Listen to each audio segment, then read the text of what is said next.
Stage 11 of Dakar 2022 is done. There's just a short run tomorrow. And it's Sam Sunderland on the gas. Nasser Al Attiyah. They've got big leads, but will it be enough? Greetings and salutations, race fans, motorsport lovers and others, and welcome to a South African look at Dakar 2022. I'm joined in the studio by Rob Portman. You know him from Motor Rider World and from MotoGP. But Rob, you're a petrol head and you love bikes. I do love bikes. I love anything bikes. And the last couple of years, we've started the dirty side of Motor Rider World as well, because there's just been this cry for a bit more of it in the South African motorcycle media game.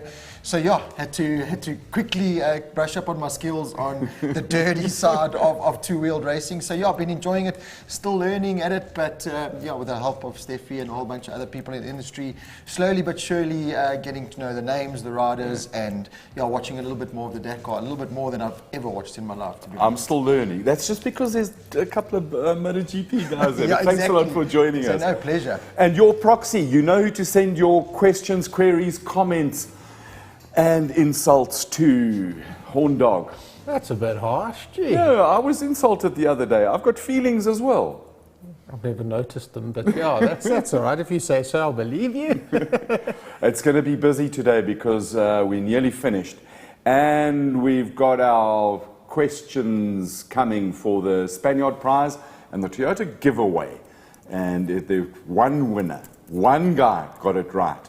We'll talk about that a little bit later. But first, joining us from somewhere on the eastern seaboard of South Africa, close to the sea, Steffi Vetter from Southern Africa Dakar Group. Steffi, it was, as you said, it was a mix-up today in the bikes.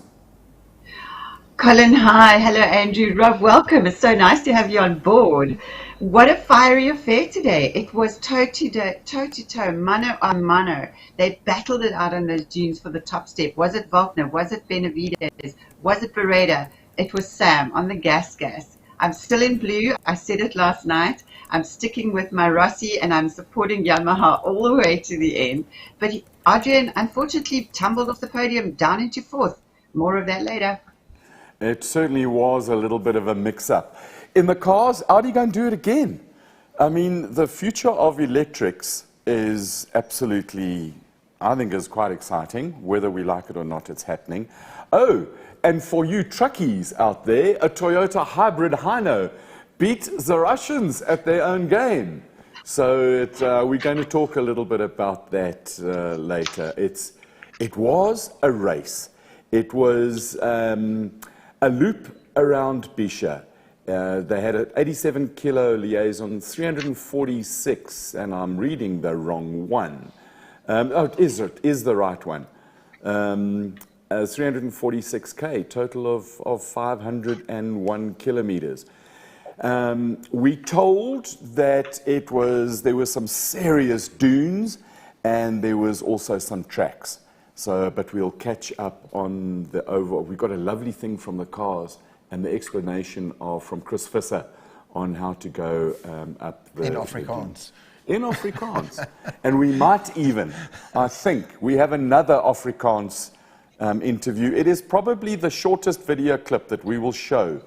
If Peter has got it loaded, he has. It was from the new Braai Master who is in Saudi. But Steffi, let's go to your beloved bikes. And what I think I've got my rare blue shirt on today, but I'm really disappointed again. I'm really disappointed. We're going to come back to NASA later. But you know what, Colin? We literally couldn't keep up today. It was a chess game. Strategy came into play. Did it work? Did they roll the dice? Who actually found the joker, pun intended? But I mean, if you look at it, it was insane. So obviously the openers got punished properly. They got punished properly. Price, Benavides, Beretta, Van Beveren, and Santolino start 1, 2, 3, 4, 5 by 43 kilometers in, 46, 36, 7, 58, and 49. I mean, it just turned the entire race on its head, which is what we were talking about yesterday. So from the openers, I don't know if you saw that video, going in different directions. It was chaos for a while. 43 kilometers in, we've got Volkner, Sunderland, Quintanilla. 127 in, Sunderland, Benavides, Volkner. 169 kilometers in, Sunderland, Benavides, J-Rod comes to the fore. And There's that's one how name. it's There's one name that keeps going through that, eh? There is one name. It's Sam on the gas. You know, he's played a really good strategic race. They had it there, but you know, we thought that. I mean, right in the beginning, then Kevin Benavides starts the day again. Now we thought he was out. He's taken the joker. He's going to play water carrier for Matthias Volkner. All good. But then what happens? So he bolts out like a rabbit out of a gun, and he's way ahead. And we thought, okay, here we go. You know, we're really on the money. But then at 43 kilometers, Volkner's 24 seconds behind Sam, 47 seconds behind Pablo. But now Pablo's leading the GC. Boom, 127 kilometers. Sam takes the overall lead. I mean, this boy has just had a magnificent Dakar. Was it the right strategy? We're still having a look. Of course it must have been. But then what happens? The ring-ding battle just goes toe to toe, waypoint after waypoint. I mean, it was absolutely exhilarating until that final flag fell and KTM win the stage. Kevin Benavides. There was only 5 minutes 22 seconds between the top five. Look at that. Kevin Benavides, Sam Sunderland, Joaquim Rodriguez, Matthias Volkner, and Ricky Brabeck. KTM Gas, Hero, KTM Honda. Can you have asked for a better penultimate stage, Colin? It was absolutely mixed, a brilliant mix-up, and the way it was. And I think I've just changed my shirt to blue. So I've got a blue shirt on now for what's coming up. There's wonderful news that we've got for everybody who's listening. We're joined by somebody who's really, really special in Steffi Vetter's heart. And you're almost in tears there, Steffi. I'm so excited. As we welcome from the bivouac in Saudi Arabia, Ross Branch. Rossi, thank you so much for joining us. It's an absolute privilege to have you with us. Hey guys, thanks so much for having me on the show. Sorry I've been a bit quiet lately. It's been a hectic few days.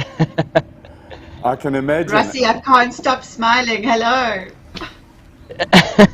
Hey Steph, how are you doing? More to the point, how's that leg doing? It's still there. It's not so bad. Yeah, it's been a rough couple of days, and yeah, the guys here have been looking after me, and it's getting better slowly. So still a lot of work to do, and it's a little bit more serious than we thought, but it's not so bad. You know, Ross, you've got that positive attitude. It's the laugh, the smile. That must have been a massive part. I don't know how the hell you do it, but it must have been a massive part in just helping you get through some of the trauma, both in your leg and in your mind, because this was a mega disappointment for you. Yeah. Disappointment is an understatement. I was really planning on putting everything I had on the line for this one, and yeah, unfortunately it ended like it did. But you know, I'm still lucky enough to be here, to be at the Dakar Rally. It's been a dream, and it's a dream of many people to be here. So you know, you just got to turn it around. And unfortunately, it is what it is, and you can't turn back time. But at least I can focus on 2022 and 2023 Dakar. So yeah, it's really disappointing, and yeah, I was heartbroken.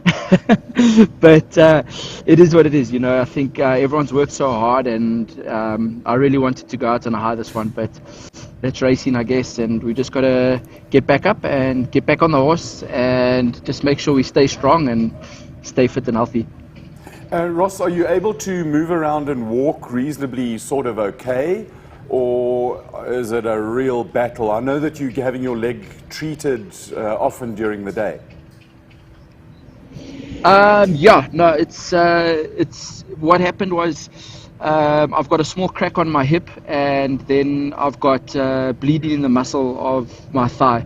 So it's just basically irritating, it fills up with blood as soon as you stand on your feet, and then you have to go and get it that's drained. just So I have it drained a couple of irritating. times. Just irritating. Yeah. You bike riders are you, It's not so painful.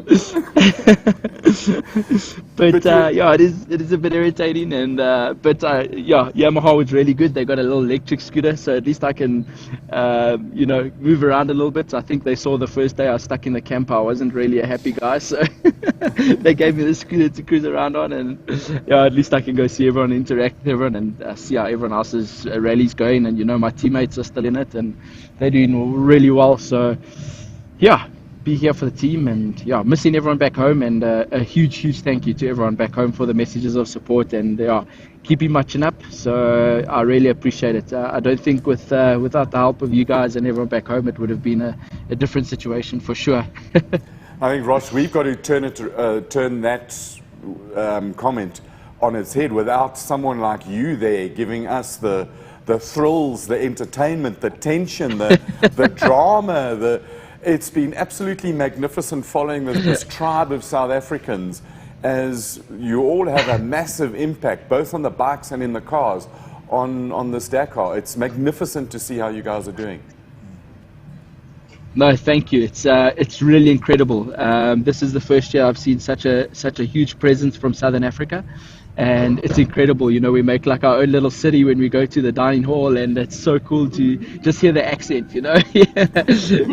It's really cool, and yeah, I think it's super important for all of us, because we each keep each other going, and everyone has their own little bit of advice for us for each day. So it's really cool, and yeah, everyone's doing super well. I just wish I was also still in it.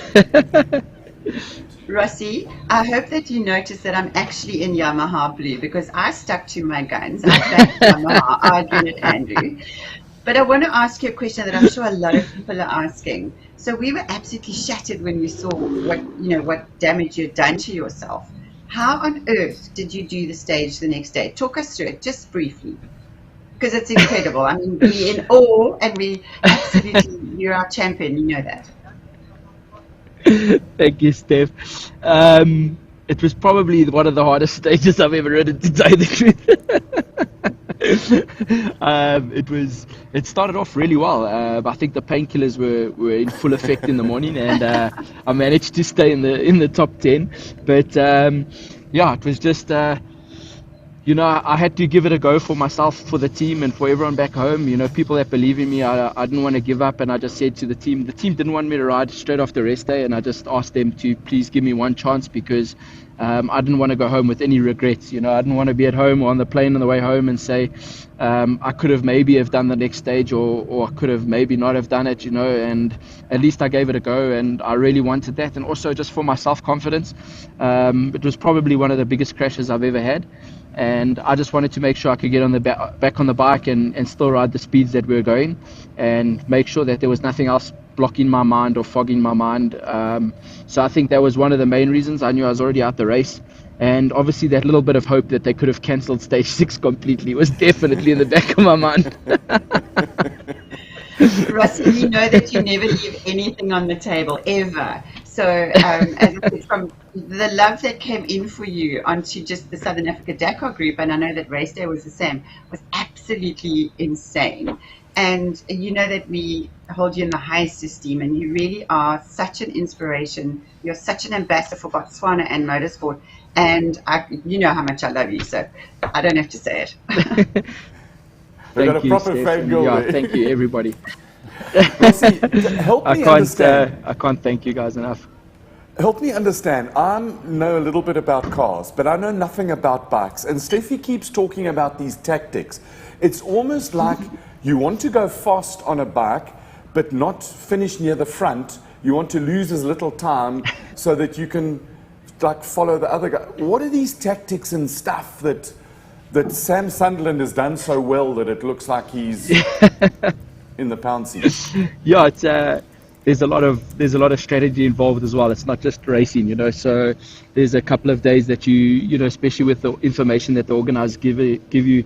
There's certain days that you do not want to be close to the front, because if it's like a really technical navigation stage, what often happens is the guys behind you will catch up to you when you lost looking for a waypoint, and they'll catch up to you, and then they'll use that they'll use that time to catch up to you. So for sure, ideally you don't really want to lead out on any of the days, because you're definitely going to lose time. It's very unlikely these days that you could win 2 stages in a row. So there's a lot of strategy, and especially as today and yesterday you could see, there was a lot of strategy. So yeah, it's working out, and I'm happy for the guys. It's been a really tough and hard race, and everybody that's still in it deserves to be in it, and it's going to be a close finish tomorrow. So yeah, I think it's going to be exciting. Oh, great. So what you're saying is that it's not over. I mean, if it was a car, and what I understand the stages is relatively, it's on tracks, so the dust and traffic is going to be a problem. Are you saying that on the overall side of it, that Sam is not a shoe-in, even though he's got a lead of 6 odd minutes? 6:52, yeah. Mm. Yeah, definitely. This is Dakar. You know, it can change in a heartbeat. For sure, he's in a really good position, and like I say, he really deserves it. But it's never over till it's over. There's still 160 odd long Ks to go tomorrow, and nobody knows what it'll be like. It could be really tough navigation, and with him being so close to the front, it's so easy to lose. Like, I mean, if you look at day one, all the top guys were losing 30, 40 minutes to an hour, you know, so it's really can go horribly wrong quickly. Today, I think most of the top guys got lost at kilometer 4. So you only need 4 or 5 Ks to really turn the race on its head again. But for sure, I think tomorrow it can change anything for sure. But Sam is definitely in a really good position. But I think the cool thing from a racing fan and from a motorsport fan is that we don't know.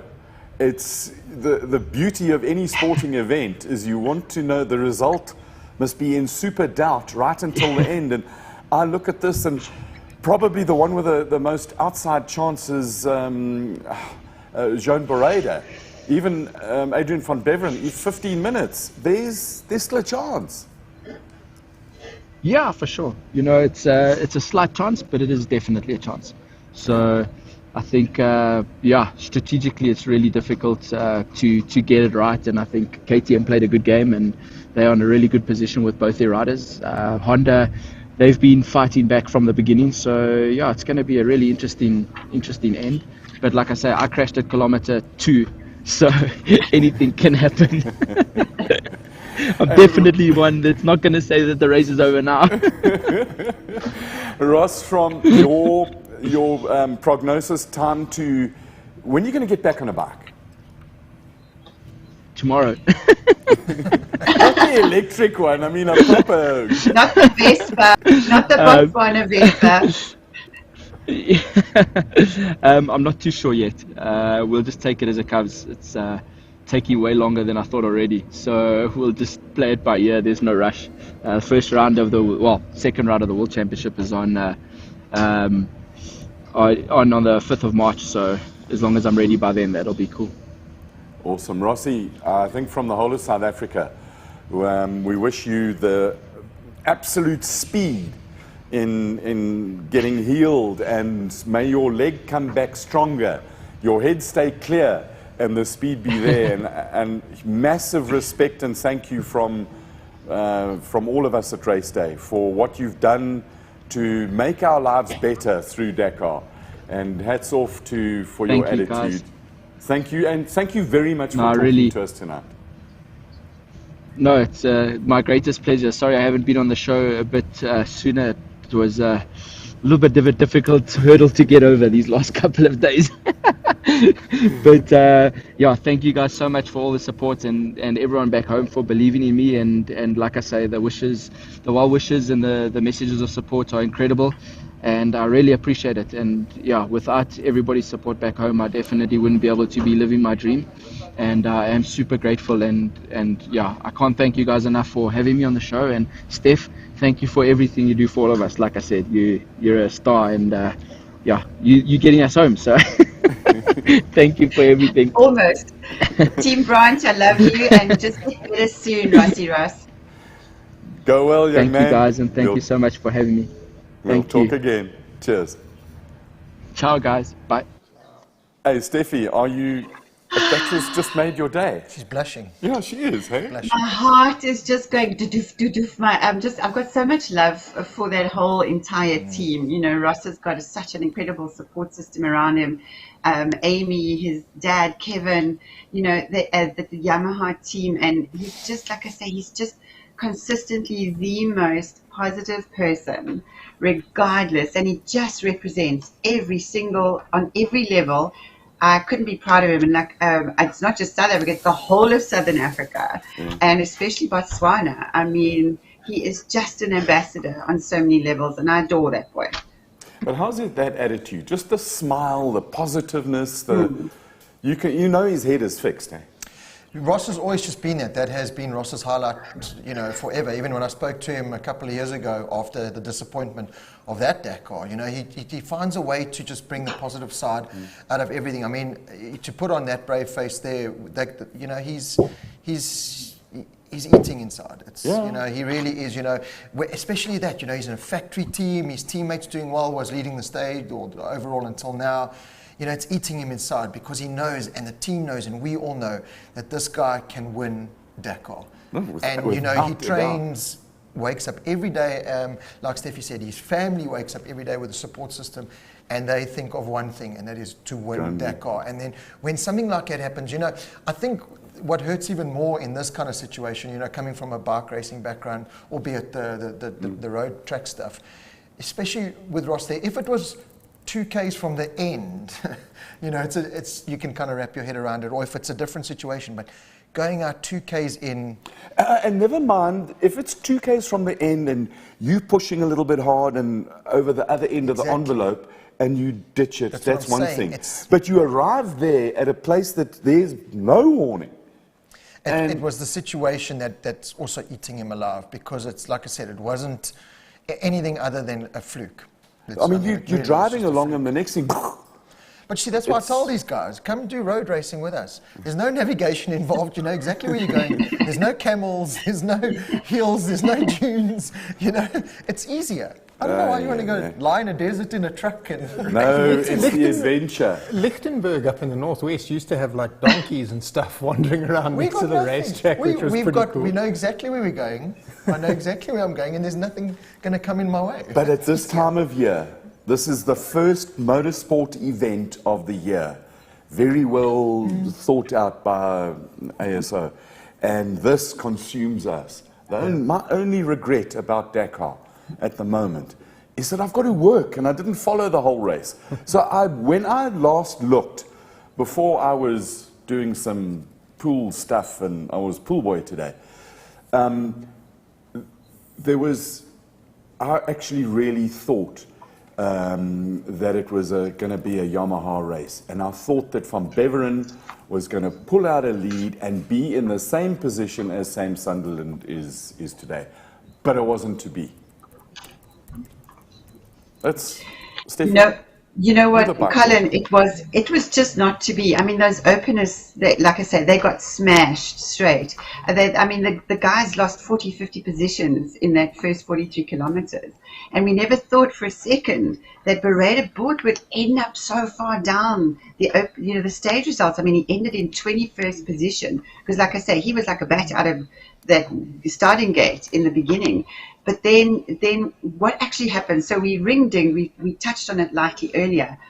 Kevin Benavides wins the stage, and you've got 3 Hondas in the top 10. Now, we've always said the Hondas hunt in packs. So, you know, with Kevin Benavides strengthening that KTM charge with Matthias Walkner, it was an incredibly exciting race today. But Sam was only 4 seconds off him on the gas. I mean, it was that close, with Joaquim Rodriguez on the hero, 2:26 behind Kevin Benavides. Matthias Walkner, as Benavidez was water boy for him, comes in fourth, 4:54 off the pace. Ricky Brabeck knocking on that door again, 5:22 off the pace. Look, I think, I know Rossi said anything can happen, but a lot's got to happen tomorrow for those guys that are 40, 50, 60 minutes of Sam, for that change to happen. But who knows, that elastic band could snap again in the morning. Sure. So, you've got, yeah. No, carry on, finish that thought. I was interrupting, and I've had my big instruction. I've got a card there that says, don't frickin' interrupt again. Now I'm on a roll, and I was in the zone. So let's keep going. So then you've got Honda 567. Okay, so they're right up there on stage. And then you've got some privateers coming in. Now, we were talking about the privateers the other day. So you've got a new name to all of us, Romain Dumontier, Team Dumontier in 8th, 15 minutes off. Andrew Short flying the Yamaha flag in 9th. And Stefan Svitko, we've talked about him every single night on the Slovnat. But then who is in 11th? Got to go. Baz, Dakar, KTM Racing Team, Mason Klein, 19 minutes behind, which actually pushed him up into the top 10. So he slipped down one position to 9th, but we'll come back to that. And then you've got 3 privateers, 11, 12, 13, and 14, with Arjan van Beveren, who took that heat on that first section in 15th, which was 21 minutes off the pace, which tumbled him off the podium into 4th. He must be gutted.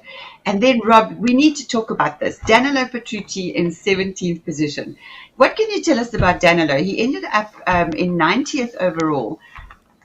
Explain to us the background coming from MotoGP, double winner into cross-country rally. How did that happen? Well, I think it's a case of, like Colin was saying, the Dakar has left such an imprint on motorsport, whether it be 2 wheels, 4 wheels, MotoGP, cross-country, MX, Enduro. I mean, we're seeing, bike racing guys take on cars and buggies and all kinds of things, and vice versa, So Petrucci has always been a really good motocross rider. A lot of MotoGP riders train motocross, because it's skill, it's fitness. There's a downside of when you fall off one of those bikes, you get hurt. But Petrucci has always had this love for the dirty side of motorcycle riding, and he's been good at it. And he said it for a very long time. Never did I ever think, a Dakar, I thought maybe an enduro race, something a little bit smaller. To go tackle a Dakar is quite incredible. And Danilo, I've met him a couple of times now, a little bit of talk here and there. And I actually saw him end of last year at the second last round of MotoGP in Portimao, Portugal. Walk up to him with some caps to sign, the nicest guy in the world. He'll give you thumbs up when he rides into pit because I had my Danilo cap on.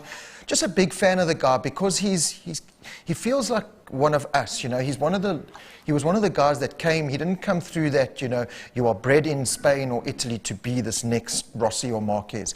He came from, World Superstock 600, Italian Championship. He was actually one of our South African rider, Chris Leeson's teammates in Superstock many, many moons ago. I went to Silverstone with Chris Leeson, and there's this hairy Italian named Danilo Petrucci and our teammate, and he was fast straight away, built up the ranks, got into MotoGP, and was kind of the blue-eyed boy of MotoGP because of where he came from and how he got into MotoGP. So blue-collar. Yeah, right. So we all just loved the guy because he just wasn't, supposed to be there. He was this guy that wasn't supposed to be in MotoGP, let alone win races. He won races. I actually interviewed him at the end of last year, and what I loved about Petrucci, he was leaving the factory Ducati team, going to KTM Tech 3, and I emailed Matilda from the Tech 3 KTM team, said, look, I'd love to do an interview with Danilo, can I chat with him? Because, with these MotoGP boys, you've got to go this avenue, you've got to show a golden pass.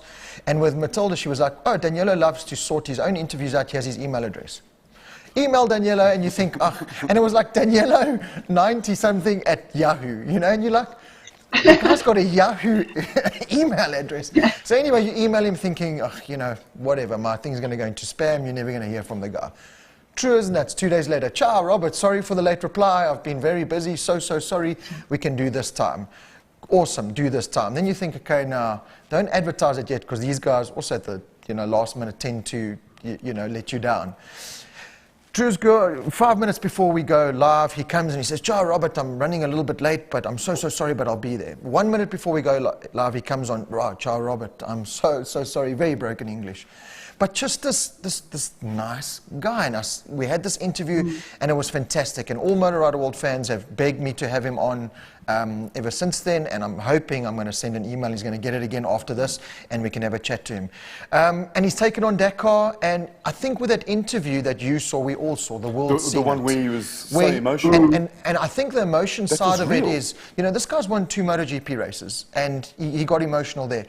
But I think after the season that he had in MotoGP, where doubt creeps in, these guys live and breathe on confidence.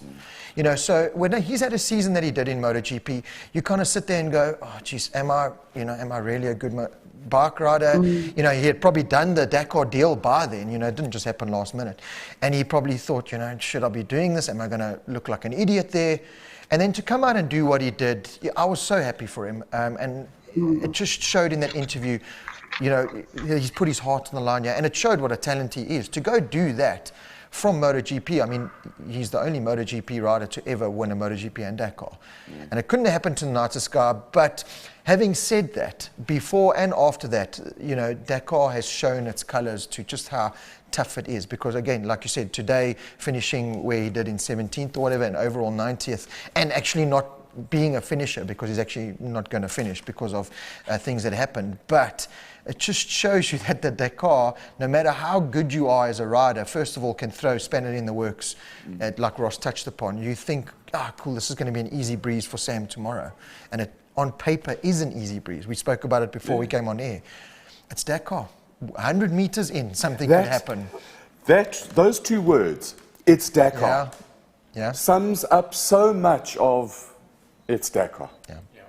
It's almost like should have. It's a cruel mistress. It's Dakar. Yeah, it's such a cruel mistress. It is. I think that's also maybe why Ross has taken this so hard. Dakar is not, like MotoGP, you've got a round, 2 weeks' time, you've got another round. You've got a year. You've got a year to think about this mistake. You've got a year to suck it up, so to speak. And we've got 5 rounds of the World Championship this year, hey? It's not the Dakar, though. But don't forget, this was the first one as well. This was the first round of the new World Championship, the Rally Raid Championship. So, and the other thing, he falls on Friday, got a rest day, and then when there's the time between you fall and then you got nothing to do, your mind goes stupid. And the thing that he said that got to me was basically he needed to go and ride to make sure that those bits, those blind risers, can he still take them wide open? And that he would have had that answer just what super Rob soon. touched on now. Just what Rob touched on, that confidence, with Petrucci coming from MotoGP, the season that he had, this confidence that he's got going forward, and that's exactly what Rossi was talking about as well. It's huge. It's their mindset, which is half the battle won. Have we got, Andrew, some questions, queries, and comments from the 3 million viewers? I do. I've got one for Rob. If you were riding in Dakar, which surface do you think would be the best to fall on? Let me tell you, Dakar to a road racing, track racing guy like me makes no sense, because it's not like there's, at the 3rd tree, turn left. Or, there's none of that. It's like at the 40th June, you've got, it actually makes no sense to a guy like me who's been brought up, there's your 4.5K Red Star or Kalami, it goes that way, go. But to answer the question, what surface would I like to fall on? Let me tell you, I've fallen on dune. You think it's soft sand and it's awesome. It's not. Because it literally, you just dig in and you get a face full. I'd probably just like to fall on the little patch of grass that's there as you take off and just fall over. The nice green. There's nowhere nice to fall in that. There just cannot be. There just cannot be. And then we've got a question for Steffi. Steffi, we've seen the guys, I'm not sure if this is just for the Malimoto guys, but they come across the finish line and they get given a brown paper bag. To Koch. Well, it's their takeaway dinner. I'm not sure which, but there's a rations bag. Is it a rations bag? There you go. No, it's not. It's to Koch. There you go. It's to vomit. No, you would. I would, 100%. No. Yeah, whether your dinner was in there or snacks not. in it. And the reason that it's got those handles on is you can hold it in your ears while you... Just... Are there people eating their supper now? Well, that question anymore. Just quickly, ending off with Ross, I can tell you now another thing that goes through his mind. There's nothing worse than for a bike racer to be told you cannot climb on your bike. Your mind is telling you, I'm going to finish this Dakar. His mind is telling him, I don't care, cut my leg off, I'm finishing this Dakar. And when that reality kicks in, and we've all been there as professional bike riders, that, listen, you just can't. That's, Ross was putting on a brave face there because it is the worst, especially at their level. These guys are the elite at the sport, and to be told that is just, and I take my hat off to Ross because I was waiting for the tears there, and I was like, I'm terrible. When I see someone cry, I cry, and I'm a bad crier. Like I've got that bad face cry. Ugly cry. Yeah, like I can't even call it ugly cry. Like I siff ugly cry. So I was waiting for it, and I was like, I'm sure my wife and kids are watching this. Like I've got to try and be cool. So he did well, Ross. If you're still watching or just whatever, very proud of him. No, he's a true trooper, that guy. Let's get on to the rest of... So wait, is that definitely a rations bag? Yeah. Well, you can find out. Ask somebody else. Of course it is. I've seen it. Okay. So now let's go zip this way back to... We've gone past your darling Mason. Toby was 10th, but I look, and... Oh, sorry, I'm looking at the overall. Toby was 28th, yeah. But he's 10th on the overall. 10th overall, yeah. I'll bounce between... Can we look at our boys? Yeah, let's look at our boys. Yes, that's what I was trying to get to. And you know what? It's so nice having someone who's bike-minded in the studio, because normally I'm like out on a limb, Rob, so it's really superb having you in studio with us. I got your back, Stevie. I got your back. Oh, I love it. Brad Cox. Okay, so Brad Cox has also been a revelation this Dakar. He's got over the disappointment from earlier this week, finishes in 20th place today. Now, it wasn't all easy. I mean, there were dunettes. They were going up and over. I mean, they must have got so seasick at one stage. And, I mean, Brad is actually lying 25th overall. But let's listen to what Brad says about today's stage, because it's super interesting. Hi, Adelaide. Stage 11. How was the day today? Today was really good. It was most physical stage that we've done. So I kind of wish there were more of these, early on in the weeks. But no, it was good. I had a really good rhythm and good result today. So I'm happy. There is only stage left. Are you happy with your performance in the race so far? Yeah, for sure. I mean, my first Dakar, I was inside the top 17 overall, but unfortunately I had a mechanical issue, so I dropped down a bit. But no, my Dakar's been amazing and can only be better in the years to come. Okay, congratulations. I mean, again, Brad has also picked himself up by his bootstrings. Rob, you can attest to this. I mean, he had a disgusting day the other day. He was really miserable. Drank a cup of cement, hardened up, and bounced back. And he's really done incredibly well. And he's got many Dakars ahead of him. I mean, that I'm certain. Aaron Murray, J-Rod's partner. Now, Aaron stepped up and took in the spot with the hero team. Aaron finished in a really creditable 25th today, and he's lying 16th overall. And I really do hope that he gets picked up. But Rob, what do you think? Do you think he'll get picked up by a factory team? I hope so. Like you said, to be thrown in that kind of situation the way he was towards the end, to mentally prepare yourself. These guys mentally prepare themselves and physically throughout the year. But when that call actually comes and now you realize, okay, hang on, this is really happening. To get that mindset right, I've been very impressed with, like you said, with Bradley and Aaron, because yes, it's a skill thing and it's a fitness thing, but it's a mental game. It is a massive mental game. To be, they're not staying in 5-star hotels. They're not, getting gourmet dinners every night. It is real life situation there. So you've got to take in the riding, the recovery, the disappointment of bike failures, which is out of your control. There's so many factors to take in. And for Aaron to just be thrown into that and do the job that he's doing, for Bradley to have, at one stage was definitely going to get Dakar, and then his sponsor pulled out and he wasn't going, and all of that, and these guys to consistently perform on a daily basis, like you said, with all the disappointments they had as well, shows a maturity, a mental strength, and even in road racing with MotoGP and that, a lot of guys, and I'm going to use Darren Binder as an example. How can he go from Moto3 to MotoGP? within that paddock, those teams and team managers and mechanics, they look at so much more than just results in that. They look at how the riders handle themselves with recovery, with working with the team. And there's so many factors to, it's not just about skill, it's about how you work with the team and that. And that's why Ross got picked up by the Monster Energy Yamaha team from his time, his first Dakar where he was the best rookie. They look at the overall package, and a guy like Aaron, and certainly you look, Bradley's got the surname that goes with it, and having his dad there, you can't pay for that kind of experience right next to you.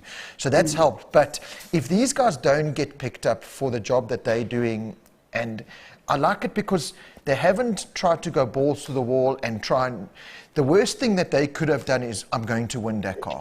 It's not going to happen. You've got to have reasonable expectations. It's not, you've got to live in a real world. And that's, I think, what Alfie would have said to Bradley. And it's a hard thing, again, to tell a guy like Bradley and these guys, listen, just take it easy. Finish Dakar. But then Bradley says to him, yeah, Dad, on your first Dakar, you came fourth. I'm going to beat you. But no, but there's, my dad used to say the same thing to me. Don't do as I do. Do as I say. Do as I say. Yeah. So now Bradley is, and I think they've done a phenomenal job, both those guys, and I seriously hope we'll see them in good rides going forward. We'll certainly see them in Dakars going forward and improving, no doubt. But like Steph said, there's no reason why these guys can't be picked up by proper teams.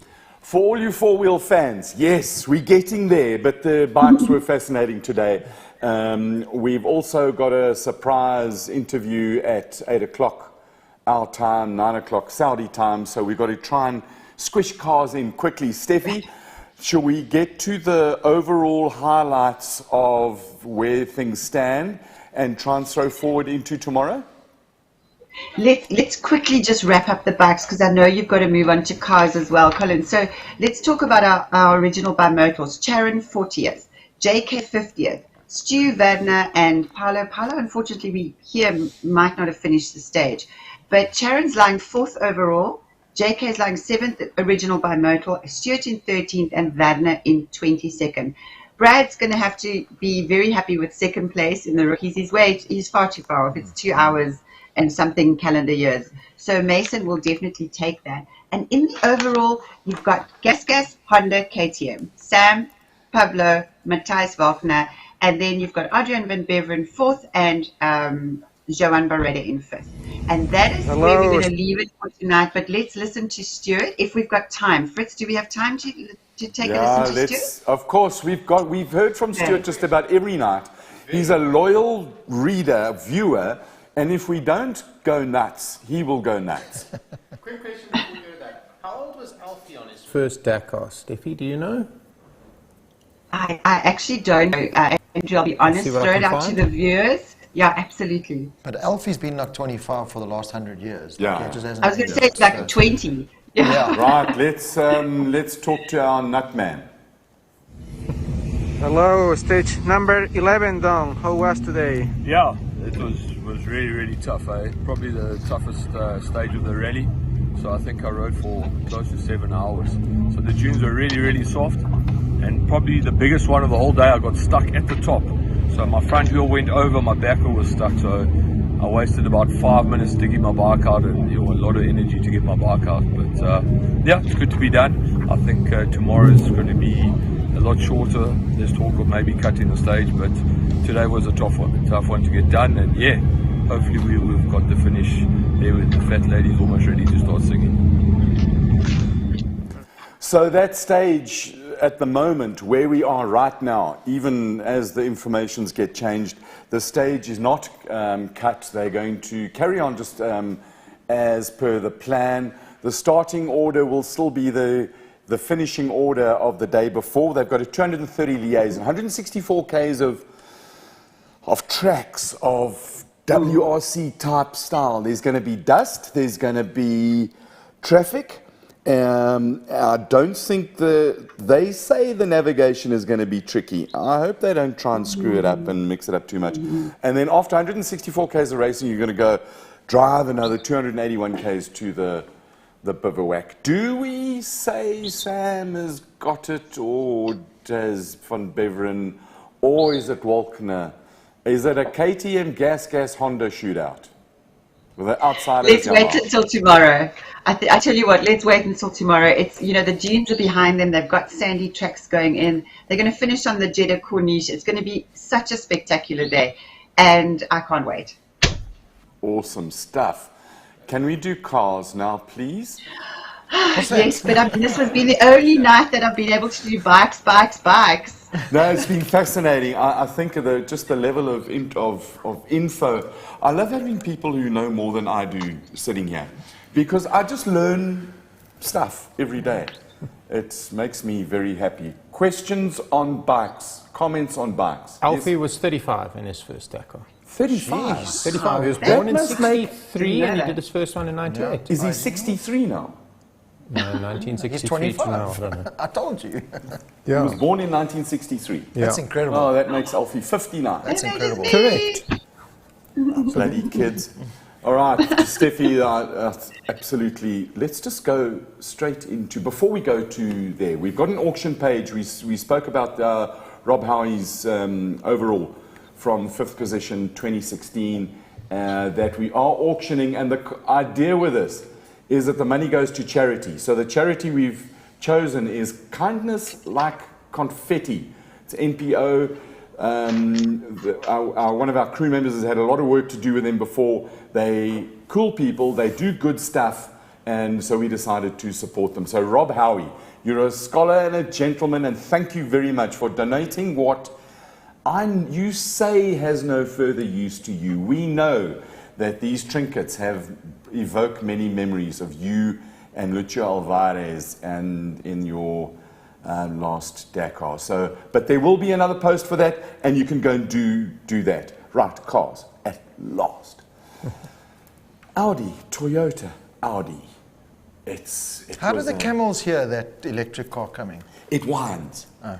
You know, I think it's actually very cool. It makes some absolutely brilliant Well, sounds. like we spoke about before, it's the future.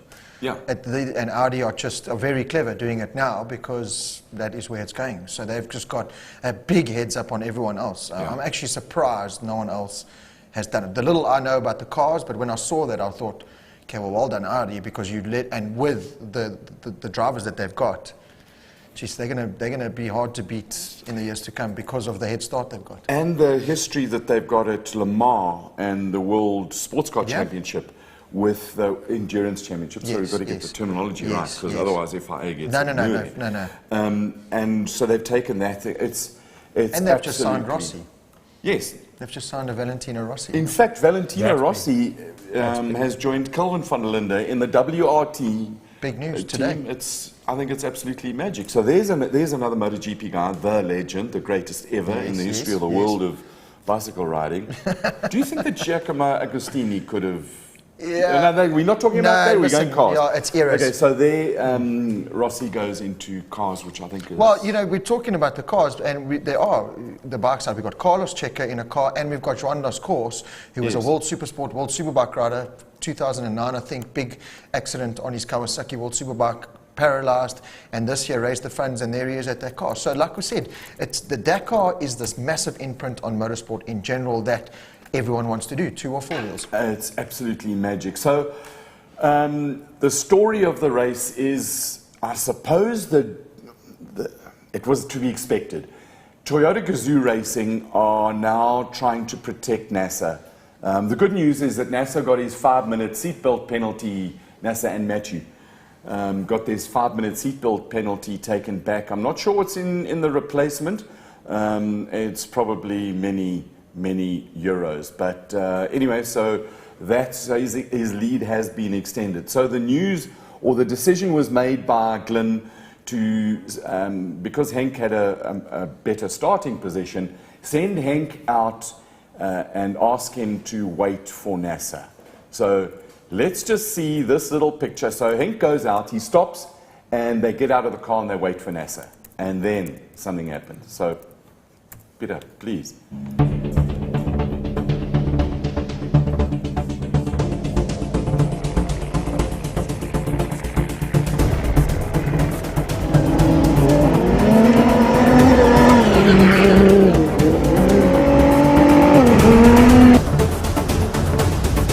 So you saw that dust, and the dust. That's how it started. So Henk and off they go and they're following. Now there's a whole lot of dust and they get lost. And they couldn't keep up with NASA because somehow that guy is just unbelievable. Then they get a puncher. This is Lateghan and Cummings. And they fix the puncher and they did that. I mean, their times are sort of 1 minute, 1.5 minutes, 1 minute 40. That's about the times that those guys do. Just after they fix the puncher, he hits an obstacle, the ground. The earth is still shuddering and breaks the front low control arm. Now, to break that low control arm, it's made out of Dikdomex. It is strong as hell. So that portion of Saudi Arabia is still shuddering from that impact. The end result of it is that Henk, they lost a lot of time, and he came in at 1 minute 58 seconds behind Carlos Sainz, who wins another one. Lucha Alvarez in the Toyota, second. But now remember, Henk was sidelined to be water carrier, and Janil he just had a good run, a good solid run. 5 minutes on that stage is not bad, beating Stefan Pederhansel, and then NASA came in. Now the South Africans start getting very interesting, because I'm not actually going to tell you anything about it. I'm going to let them tell you. So we'll start off with the Century Racing guys. So over to you guys. Tell us what happened. Hello. Stage 11 today, very, very tough stage. There were a couple of big dunes today. You had to commit flat out from the bottom to get over them from bottom to top. So well done to all the boys for coming in today. To Skulk, to Ernest, to Chris, to everybody. It was a very tough stage. Ja, goeienaand allemaal. Ek gaan 'n bietjie Afrikaans praat. Ja, ek moet sê dis 'n ongelooflike lekker stage in die begin gewees. En ja, toe sê so 'n paar duine oor en ek weet jy, toe maak ek 'n lelike fout en ons bly staan amper vir 'n uur op een van die duine en maar ek moet sê dit het ons mooi geleer om vir die volgende duine wat ons toe daarna kry, dat ons bietjie net mooier kyk en sien waar om goed oor te gaan. Ja, toe gaan dit beter, maar ek het weet 2 keer daarna bly staan sulke verskriklike klein duintjies. Dis 'n pad wat ek nie kan dink hulle sit uit vir die ouens nie. Dis belaglik, is absoluut belaglik, maar ja, dit was sulke sagte ves duintjies. Maar ja, ons het dalk 'n klein foutjie gemaak, dus ons bly staan daar. Ja, so ons het so 3 keer vandag bly staan wat sleg was, maar verder het ons eintlik 'n skoon dag gehad. Dit was eintlik baie lekker stage, maar ja, dit was 'n harde stage. Ja, ek dink vir my was dit ook een van die beter stages van die Dakar gewees. Obviously, het was baie taaf geweest, maar dit was 'n lekker stage geweest. Ons het baie goed gedoen hierdie dag, amper vasgesit en of 2 keer, maar gelukkig baie goed gereis, so het sê nie. En ongelukkig aan die einde het ons 'n paar wiele op 2 gehad en 'n bietjie tyd verloor daar, maar verder goed. Ja, nou dan good evening. Nee, ons het 'n lekker dag gehad. Ons het 'n paar keer vasgesit, so ek aanvaar dit is 'n lekker dag. Dit is beter as gister. Gister is navigation gesukkel, vandag is navigation reg, maar ons het vasgesit. The story of Dakar and in the dunes is getting stuck, and we've seen the skill and the art. It is true art. There's some sciences of getting it right, and if you just get it wrong, you get stuck or you tumble into insignificance on the other side of it. So to give you the times, Daniel Schroeder and Ryan Bland had a brilliant run they came in 52 minutes ahead of Cyril Dupre and Tay Perry. And then Chris and them, they were in 1 hour 31. Ernest Roberts is still running in the second position with Henry Cohen, second position in the rookies. Unless something happens to Poteng, he's going to finish in the second. So in the overalls, we've got Nasser Al-Attiyah. He's 38 odd minutes ahead of Sebastian. So if he doesn't break, he's for sure. Janil will be running 5th on the road, and from his position, he's 144. Orlando Terranova in the Hunter is 131. So there's like 14 or 13 odd minutes. Maths on the run is not my strong point. But 13 minutes, you're not going to make up in 160 Ks. You've got to go a lot faster unless they fiddle with the navigation. I love their BMW X5 in 7th, Vladimir. Yeah. I wonder if he's got ISOFIX in that X5. So, no, they took a Mini I love it. and put an X5 body on it. So the Mini, the Dakar Mini. And took the ISOFIX out. How could you?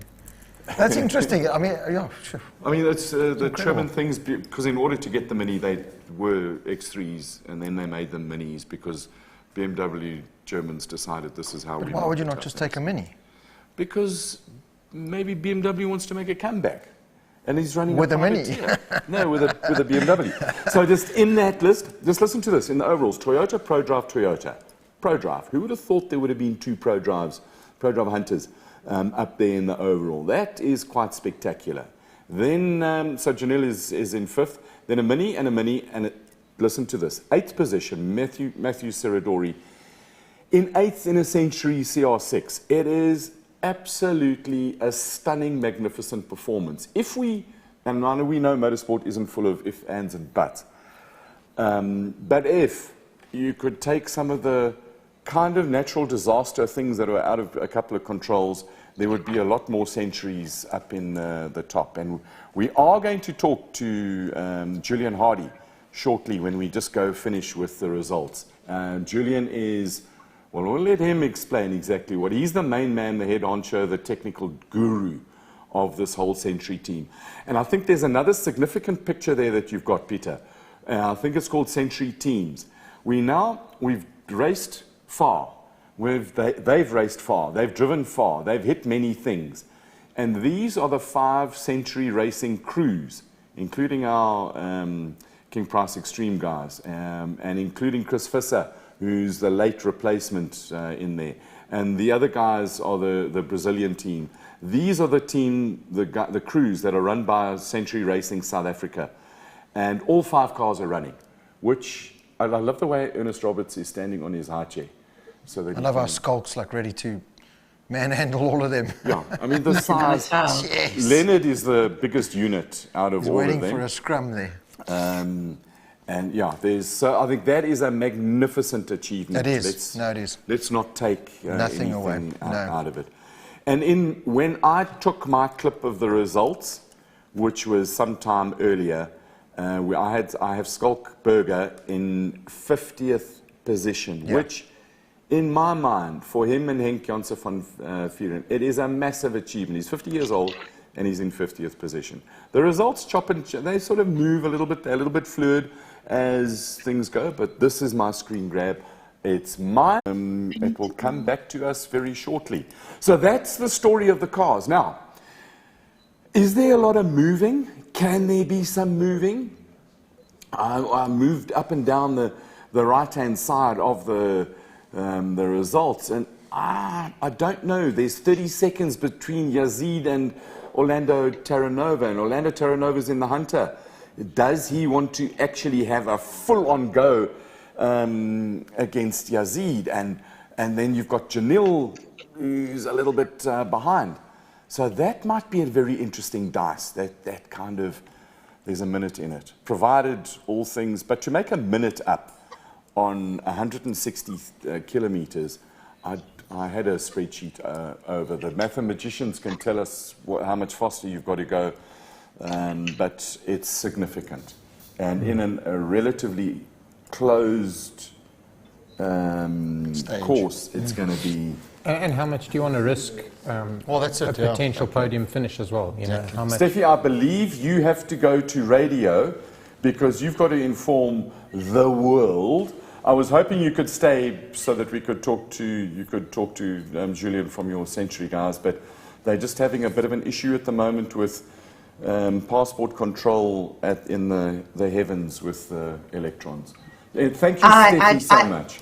Oh, thank you, Carl. I absolutely wished I could have stayed for Julian's interview because I think it's going to be super interesting. I mean, Mathieu's in 8th position overall. Brian's in 15th position overall. You've got Marcelo and Cadillac doing so well. You know, Ernest and Henry's Skulk. It's just a David and Goliath story that I think is is absolutely incredible. But yes, I sadly do have to leave. Rob, it's been a pleasure chatting with you. I hope we can do it again soon. Yeah. And Colin, Andrew, thank you so, so much. And we'll see you guys the final stage tomorrow. Okay, so thank you very much, Steffi. Good luck, have fun, be nice. And sometime tonight, each one of us has to put what color shirt we're wearing tomorrow. Au revoir, mademoiselle. Cheers, Steffi. Good night, everybody. Thank you. That woman knows everybody and everything about everyone on Dakar bikes. What is happening on the YouTubes and the Facebooks? We are being told our show needs to increase to 2 hours, an hour for bikes and an hour for cars. I would love that. Whose suggestion is that? A couple of people. Miranda van Okay, so take is the one. name, and because Miranda, that was the one that Al you came Camino up. as well. Miranda. Get hold of Miranda. Miranda, especially for you, because you had the finest suggestion in the history of the world. What we will do is send you one of our Spaniard hampers. Just there's next to Horn Dog. There's all sorts of stuff that can go there, Miranda, because that's a sensible. But how are we going to fill an hour of bikes? Easy. Bring friends. Very easy. Very easy. There you go. There's lots to talk about bikes. Yeah, plenty to talk about bikes, especially when we get the Ross Branches of the world on. And there's plenty to talk about. As we develop, the access to the bivouac has got easier and easier. Yeah. And, I mean, we've got lots of technicians and mechanicians that those would be great interviews too. I mean, we see the rider side on that, but I mean, can you imagine I've seen one or two of those videos like on Raceday. There's no rest. non-race day. I love how they call it rest day. There's nothing restful about rest day because I would love to hear from one of the mechanics because that looks just as grueling for the mechanics as it is for the riders and drivers. Now imagine Malimoto. No. So I mean, that's like you going superbike racing and having just one bag. No. Like I said, we all think Dakar and we think they are not in hotels. They are in tents. They are in big tents with tables, with whatever food. It really is. Us superbike riders have been spoilt a bit. I personally couldn't do that. I'm not man enough to do that. I like my little hotel and my comfort space. So listen, the more I watch and the more I get involved with Dakar and the logistics around it and everything that's involved, it is another level of motorsport. And that's why I think, like you said, every year starts off with what could be recognized as the pinnacle of motorsport. Yeah, it's absolutely magnificent. I want to go, we've got a sequence just to share some of the roughness and the toughness and what these cars go through. We've always all been to the beach, and when you go to the beach and you sort of try and build a sandcastle, you get an idea of how hard the sand is, and you say you've fallen on sand. It's like you've fallen on water at speed. It's hard. And unforgiving. Now, you're in the desert, and you're trying to surf the dune and some stuff, and it's absolutely, completely crazy. And we've got a series of photographs, but I'm not sure whether we're going to run these photographs now, just to show you the impact on what happens with the... There's no rule book to it. There's no manual to it. How do you ride it? You ask any of these guys, how do you ride it? And there's no answer. And the different guys with different style will tell you. From the cars, we understand that there's a technique of 45 degrees, but with the bikes, it's just straight over the top. And we'll come back to that picture. So the other thing I wanted to, in 28th position on the bikes is Carlos Checa. Yep, in the cars. I mean on the cars. Carlos Sorry, Checa, I got confused because I saw the name Carlos Checa. Carlos that was Checa, 28th position today. Yeah, former MotoGP rider and World Superbike champion, who's now, I think this is his second year. I know he was in Dakar last year as well, so taking it on. And again, these guys to do that, and I actually saw Carlos Checa. He was the leading rookie today. Okay, so it's his first Dakar. Yeah. Okay. So it just shows you, I actually saw him in Portimao, second last race of last year as well. I'm just wondering if, Julian, can you hear us? I can hear you. Can you hear me? Ah, lovely. Yeah, we've got you. And I think we might just have if you can turn your camera around, then we can see all the pictures. Sideways or around? Sideways. Sorry, into portrait. It's in portrait. You got to go from landscape to portrait. Oh, so we're looking at the front. Sorry? Can you press the other? Dory, Julian, we're going to try and do it by voice. We've got some pictures. We're going to show thousands. Hang on a second. We'll show thousands of Just pictures. hang on a second, because Okay. the screen. What are you looking at now? You're looking at the seat now, right? We're looking at the seat, yes. And now you should see me now.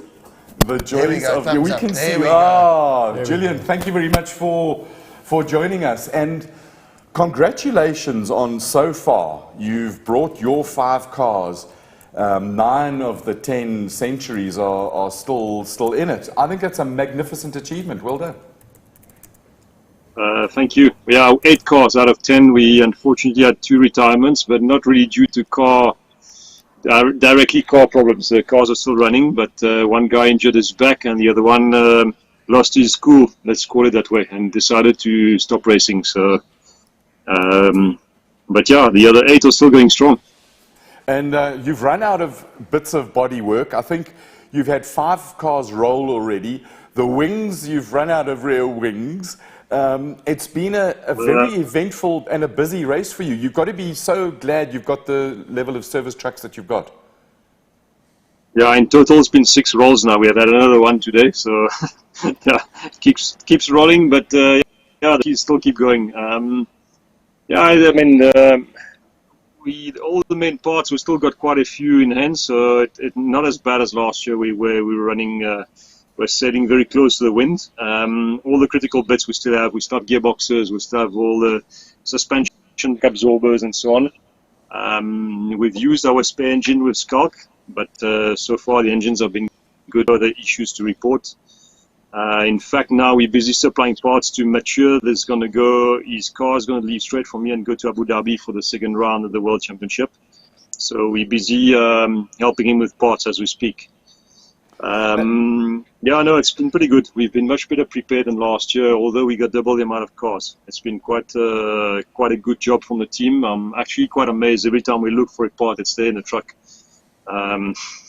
We've had the Spaniards have had the biggest roll so far, and the steering column was bent inside the cockpit, and I thought, oh. And then, lo and behold, we had one in the truck here. So it's quite impressive. Look, you had a large input into what goes into that truck, and each year you learn more and more about how the performances of the cars, and therefore the level of spares that carry with it. The reception of the centuries and the performance and reliability of the cars in the paddock, I'm sure that you've opened a few eyes again during this Dakar. Yes, for sure. We fixed all our little niggles from last year. We had a few quality problems on parts that cost us dearly, probably a stage win last year.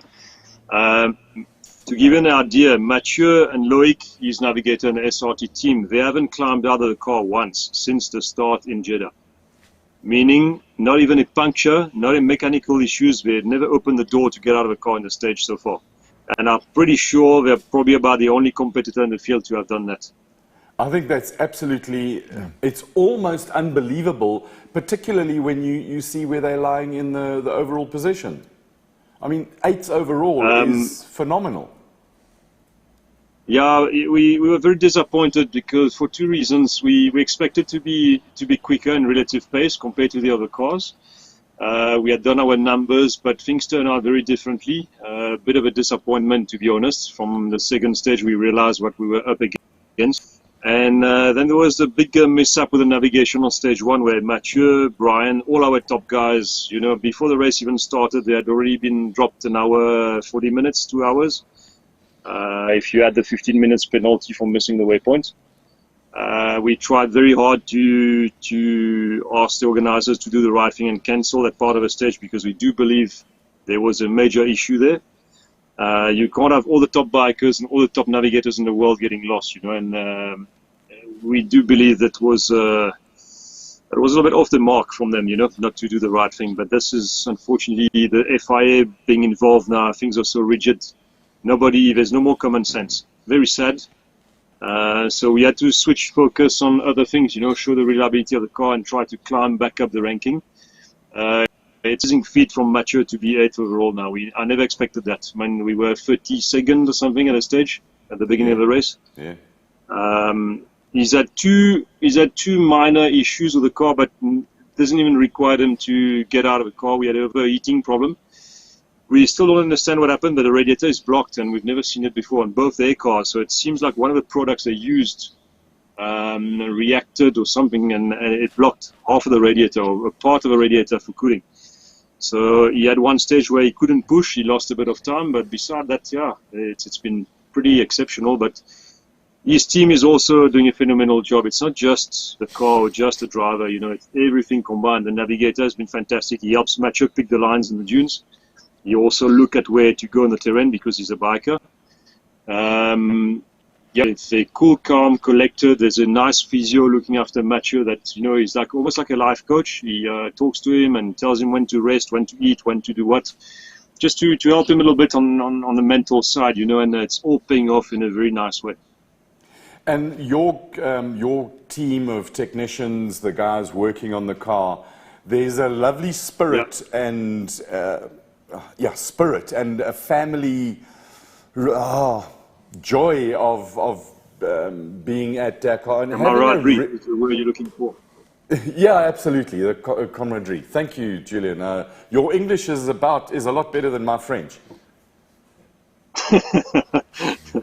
Yeah. It's a funny Dakar in that sense. We decided to take clients with us to Dakar. It was not an easy thing to do because the three customer cars, they always, like our Brazilian, he brought new people. We do talk, we do sort of agree before and we know the people, and having Ernest and Skalk as well bringing their own crowd, we sort of have to, almost like an interview for a job, you almost have to meet the guys beforehand and decide if they're good enough for the job, but you don't really know them. And they came to the workshop, they did a bit of training on the car, they helped prepare the race. But you never know how it's going to turn out until you've done a Dakar with them. Dakar is a funny thing. It brings sorry guys. Sorry. So there always at that risk that, it doesn't turn out to be as smooth and easy as we've had it. And that some people start losing their cool and so on. But we've been quite surprised, and it's worked very, very well. It took a few days to get into a rhythm. We had a very difficult start with one engine broken, two guys rolling their cars and so on. We were back foot, and it took a little bit of time for everybody to find its rhythm, find its place in the team. But you can see now I'm busy talking to you guys, and things are happening there. I don't have to be behind everything, and it's actually quite pleasant, to be honest. Dakar really is a pressure cooker, both on the people side and on the car side. And I think as you add a little bit of exhaustion and that tiredness, it really tests people and cars to the limit. Correct, yeah. You have to pace yourself. We expected an easy first week and a difficult second week. It's been the other way around for us, the crew here, A very unusual Dakar in that sense. We knew today was going to be hard, but everybody was sort of prepared, and things went pretty smooth, SRT had a rolled car, they managed to put it back on its wheels, and he came back. But from our side, hats off. The guys, they make mistakes, they get stuck, but even Chris, it's his first real Dakar, and the conditions, every day the dunes are different. It's you get caught out he says, I made stupid mistakes, but there's no such thing. There's no bad luck or good luck. You're either prepared and you've got the experience, or you don't. It's simple. So hats off to Scott, hats off to Ernest, hats off to Chris. They've done a very, very good job. And people don't understand, watching Dakar on TV, sitting on your couch is very different to being here and doing the real thing. What's the hardest thing there? It's a long days, I guess, for them in the cars. I'm not myself in the car, but we have our own, tough life here, stuck in campers all day, setting up camp, packing all the stuff every night at 2, 3, 4 in the morning, or not sleeping. I mean, at the beginning it was 3 nights. The guys didn't sleep literally till 6 in the morning. It was the big roll for Ernest. It was a broken engine for Skalk the next day, and then it was Brian that rolled, and issues a bit everywhere, you know. And yeah, it's you have to try it. You mustn't forget the week before even.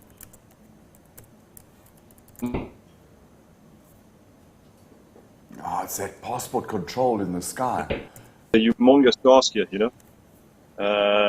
Putting 5 cars back together where the gearbox and the suspension is not on and the bodywork. Getting through scrutineering, the technical checks was a monumental task in itself. You know, a lot of stress for everybody because they always catch you out with 1 or 2 items that you haven't heard of before. You know, you have to quickly make a plan and go and fetch some stuff and borrow from people. Yeah. But yeah, we were the last cars to go through technical check on the 31st of December at like 8 o'clock at night. While you guys were having a braai and a beer, we were still working there, you know. But that's why you have all the glory of Dakar. Yeah, true. You look, it's an amazing experience, but make no mistake, it's a super hard race on the body and the mind. Yeah. That's been my 7th Dakar now, so you grow a little bit wiser and you know how to pace yourself, and you try to share your experience with the guys that never been here before, you know. But Ernest and Skalk's crew, I think they had it tough at the beginning. They won't admit it, but now they found their feet, and the second week was a lot better for everybody. I can see smiles everywhere, and they actually enjoy it, you know. But yeah, it's been good. All our teams, our Spanish team were new as well. All new thing for first time in Dakar, everybody. It went very smoothly until Oscar rolled the car, what was it, 3 days ago? They did an all-nighter. My guys went there to help with the fix the bodywork. The car was seriously battered. It looked like a wreck. So a testament to the car. They couldn't be. I mean, the seat brackets were bent. The steering column was bent. I've never seen this before. And they I'm were still driving on a straight line. And the brackets on above the engine were all bent, and then they fix it all and spray paint it all nice and neat and make it look pretty again. No, incredible. These guys are not scared to fix. I mean, these are seasoned mechanics. You can see they come from track racing and probably rallying. But Dakar is new for them, so they got caught out at the beginning with stupid things on the car that retired. And unfortunately, we are spread thin, and I went to Madrid beforehand. I spent time there. We explained everything, but it's unfortunately, there's what you call school fees. Huh? The guys have to learn, you know, the hard way and learn the ropes. But Oscar is still in the race. If he reaches the finish line tomorrow, it will be a major feat for him with a brand new team, and his sponsors are super happy. So all good. We're looking forward to more from them. You know, their sponsors got big long-term plans there. So we already talk cars, new generation of cars for them. So yeah, it's looking very, very good for us. Talking about looking not so good was the 1mm air restrictor reduction that you got this year. Have you managed? We know that there was a discussion with FIA on various bits of performance. What's the feeling from FIA about getting some parity of performance back again? Or should we not very talk complex about this? subject. No, I can talk about it. People mustn't take it out of context and draw their own conclusion. I don't want to incriminate anybody or say things that, you know, that can turn against us. But there's definitely a problem. The data they presented us is quite clear. Already last year, we had a disparity on power. We should have had a little, but we're sort of happy to be the underdog, and we could, you know, we had a car in the top 5 every day last week at various times. You know, it was Brian Mathieu, it was Sedan, and we expected very much the same this year, but it was a big shock to us that we were like being dropped 3 seconds a kilometer in the soft sand. You know, it was then we quickly realized something is not right here. The 400 horsepower they announced for the T1 Plus is definitely not 400 horsepower. The mats just don't add up. So, you know, the cars are heavy, they got big tires, they got big aerodynamic drag, and there's definitely something not happening there, not happening like it should.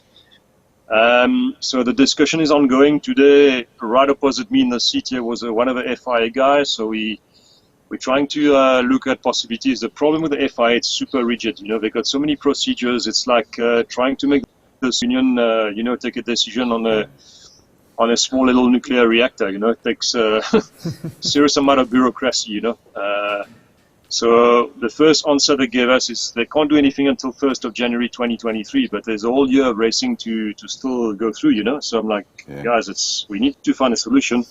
Luckily for us, we have the organizers, the ISO, the Dakar organizers are on our side, and they're going to force their hands for sure. It's already started, and from our side, you know, unfortunately, we're not recognized as a manufacturer. It's a very strange situation. They're pushing us to pay €50,000 to enter the World Championship, which we decided to boycott until things are more in our favor, let's call it that way, or more balanced. So yeah, they twist our arm to enter the World Championship because they need the teams on the board, you know, to look good, but they don't want to do the right thing in terms of recognizing us as such. We have no voting right, we have no say in the meetings. It's very frustrating, to say the least, you know. We believe as customers we are entitled to play in a fair playing field, you know, even playing field, and right now they're sort of hinting that, yeah, you know, they can't allow Audi to get embarrassed by small teams, you know. The guy said it out loud in a meeting. I wish I could have recorded the conversation, but yeah, I pushed for those kind of answers. I told them, you know, let us know what your vision is, because it's important for us. We need to know where we stand here. You know, we come all the way from South Africa. We fly 5 cars here and spare parts, 17 tons through you know, air freight. We don't want to come here and look bad, you know, because now everybody will look at it and say, oh, but shit, hang on a second, the two-wheel drive cars, why should we buy them? We should go and buy T1 Plus cars now, you know, because they're much faster. So it does do us a lot of harm, you know, in terms of on the commercial side of things. And it was an interesting meeting. I did most of the talking, and they listened.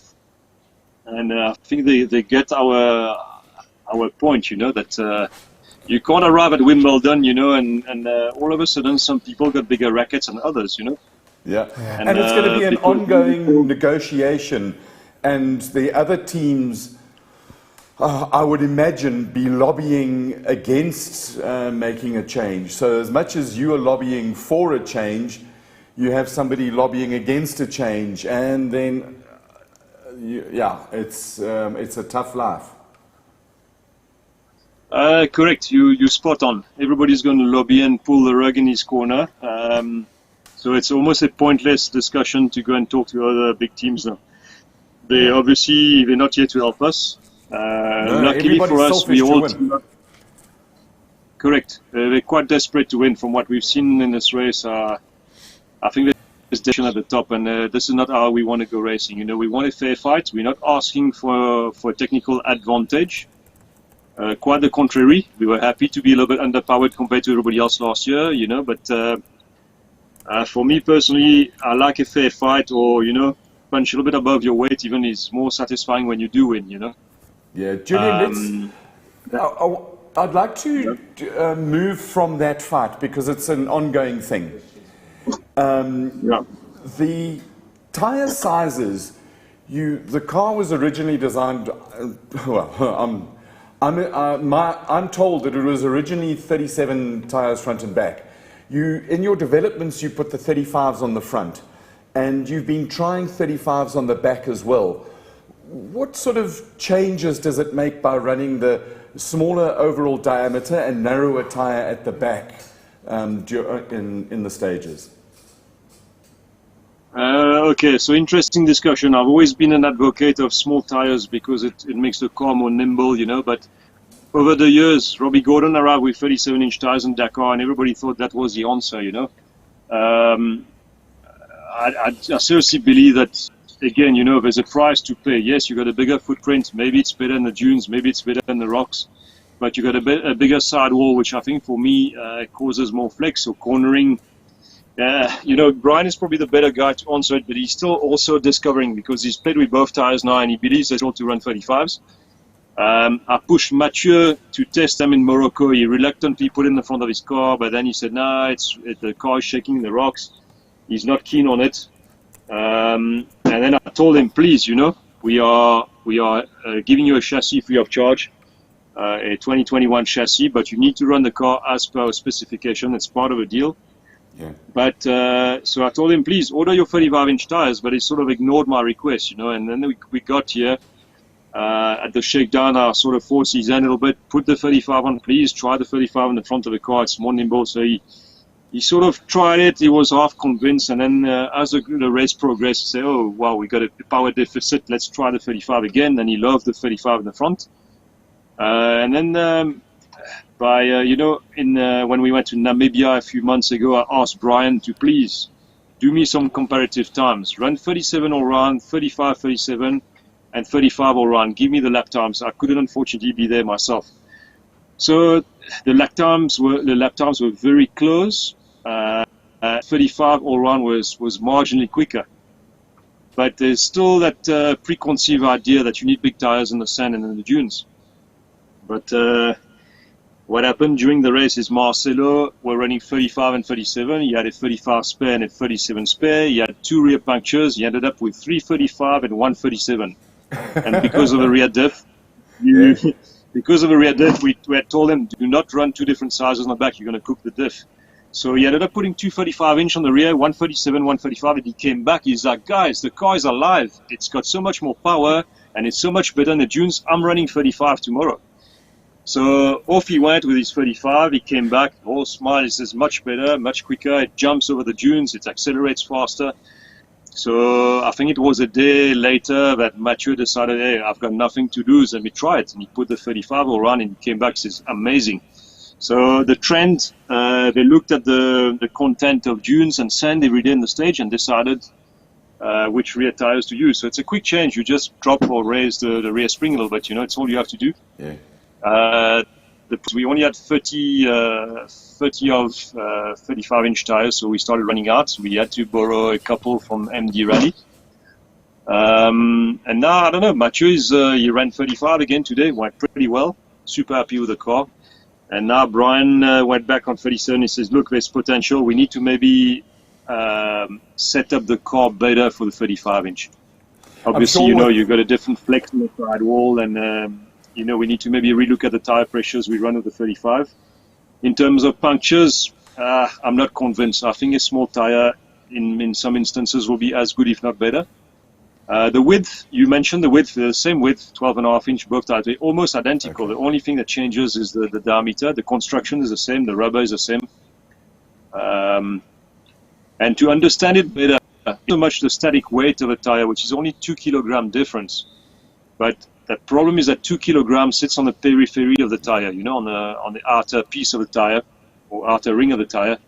And when you talk about inertia, you multiply it, it's to the power 4. So you're looking at only a 2 kilogram increase on the 40 kilogram. But when you do the calculation, you're looking at 17% increase in inertia, which is huge. Yeah, absolutely. Julian, the readers or viewers have some questions for you. Would you like to, or would you care to answer a question for us, please? Yes, no problem. If you can just read it to me. Go ahead. Julian, we've got 3 questions for you. First one is, would you have any plans to go 4x4 or T1 Plus with one of your cars, or design a new car around that platform? The second one is, what is your budget to get your 5 cars over there with 17 tons of spares? And the third one is, what are your power figures meant to be? You were having the debate about the restrictor. Can you sort of quantify that between sort of the T1 Pluses and you guys? Okay, question number 1. No, we have no plan to build a T1 Plus. In a moment of anger, we did say, yeah, let's just build it better, T1 Plus, and beat everybody. Then they got no way of disadvantaging us. But no, it's not who we are. We've spent, we started building 2-wheel drive cars in 2007. This is who we are. 15 years of development of R&D. This is our specialty. It's like climbing back the mountain to climb another one. It's not worth it. We are at the top of our game. There's no reason for us to fix the problem at the root of the problem, which is the power balance. And we are fighting hard on that front. We got good arguments. And I believe once we have our power back, then there's no reason why we can't give them a good fight. And I think it's good for the show to have different kind of cars. Although the FIA doesn't seem to agree, we're a bit of a hindrance for them.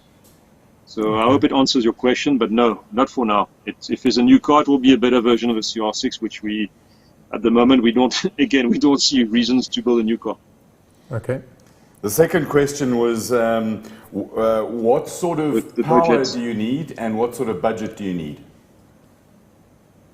Okay, the budget question. You must understand that we have 2 Century cars so far scored here, and we have 3 customer cars. So the customers sort of pay their way, but we all chip in for the tracks and so on. So we presented them with a budget. Roughly, without the cost of the car itself, but in spares, entry fees, and flights, and all in all, you in between, I would say, between 4 and 4.5 million rand per entry, per car. So maybe close to 5 million rand. We'll have to do the final numbers. As you get going, you get here. There's some extra fees, like the clearing fees have been exorbitant, and we've been fighting that as well. So yeah, 5 cars, 5 million rand. You're looking at between 20 and 25 million rand to run the show here, without the cost of the cars themselves. And that is actually you run on a tight budget. We've seen some of the other, the ProDrive teams and the Audi teams, and they're probably 4 times the size that you are and running 3 cars. No, they're not 4 times. Audi's got 175 staff here for 3 cars. Wow. So it's an average of what's that, 57 people per car. We have all together here, I think 32 people to run 5 cars. But South Africans have always been able to do things, and do things in a clever way. Yeah. Julian, the third question was the power difference. So. We were on a 37.2 millimeter restrictor last year, which is around 380 horsepower at sea level fuel. They dropped us in millimeter this year. We're sitting at 365 horsepower. The T1 Plus, the turbo engines, were meant to be 400 or just under 400 horsepower, 398 to be exact. But the thing is, the T1 Plus weighing 2 tons empty, we weigh just under 1.6 tons.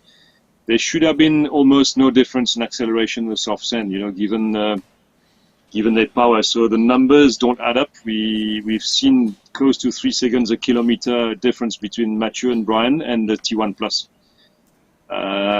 We believe there's something gone wrong somewhere. Calibration of the dyno or the way it's controlled with electronics, because they don't have restrictors on the turbos. It's done electronically. The more we go into the discussion with the people with turbo engines and the way they're doing things, the more we convince it's very porous. Some stuff don't line up. And anyway, I don't want to get back into that now. We need a bit of time now and then see what the FI is going to do about it. They are aware of the problem, and we're waiting for them to make a decision. So, yeah. Tomorrow, last day, relatively short stage, 160 something odd kilos of racing. What do you tell you guys? You bolt the small tires on and tell them to have a full-on go to show the true speed of the car? Yes? As a team manager, I never put pressure on the drivers. Even Brian, we discuss things. I never forced him to use this tire or that tire. I said, Brian, it's your feeling. You're the driver. You've done all the testing. You know how the car handles. I can't do that for you, And we give advice. Obviously, even Chris.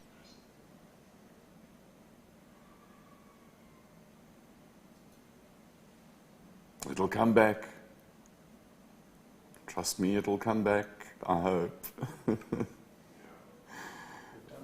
Julian, if you can hear us, I think we'll just have to wait. So this is the violence of the sand.